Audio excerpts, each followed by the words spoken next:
उदयपुर में स्वास्थ्य विभाग की सबसे बड़ी कुर्सी एक बार फिर विवादों में आ गई है, जब हाई कोर्ट के आदेश के बाद डॉक्टर शंकरलाल बामनिया ने मंगलवार को तीसरी बार सीएमएचओ उदयपुर का पदभार संभाल लिया।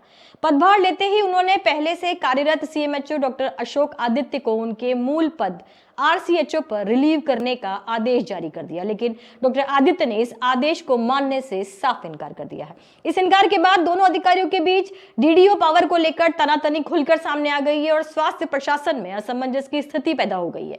मामले की गंभीरता बढ़ते ही इसकी जानकारी जयपुर तक पहुंची, जहां चिकित्सा विभाग के डायरेक्टर डॉक्टर रवि प्रकाश ने स्पष्ट कहा है कि डॉक्टर बामनिया को कार्यरत सीएमएचओ को आरसीएचओ पर पद पर रिलीव करने का अधिकार नहीं है और ऐसा आदेश विभागीय नियमों के खिलाफ है।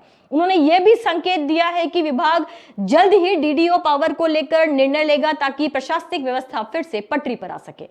उदयपुर में विवाद नया नहीं है। पिछले 2.5 साल में यह तीसरी बार है जब एक ही कुर्सी पर दो सीएमएचओ की स्थिति बनी है। अगस्त 2022 से अब तक डॉक्टर बामनिया और डॉक्टर आदित्य दोनों तीन बार सीएमएचओ की कुर्सी संभाल चुके हैं। कभी एक का तबादला किया गया, कभी दूसरे को हटा दिया गया, तो कभी हाईकोर्ट के आदेश से फिर से बदलाव हो गया। यही वजह है कि सीएमएचओ की यह कुर्सी प्रशासनिक उलझनों और कानूनी लड़ाइयों का केंद्र बन चुकी है। इस बार भी हाईकोर्ट के आदेश पर लौटे डॉक्टर बामनिया के ज्वाइन करते ही हालत एक बार फिर पहले जैसे हो गए हैं। रिलीव ऑर्डर को लेकर शुरू हुई यह जंग अब पूरे जिले के स्वास्थ्य प्रशासन को प्रभावित कर रही है और स्थिति यह हो गई है कि अंतिम रूप से सीएमएचओ कौन है, यह फैसला विभाग को करना पड़ेगा। उदयपुर के लोग अब इंतजार कर रहे हैं कि इस उथल पुथल के बाद आखिर विभाग किसके पक्ष में फैसला सुनाएगा और सीएमएचओ की कुर्सी पर स्थायी रूप से कौन बैठेगा, डॉक्टर बामनिया या डॉक्टर आदित्य।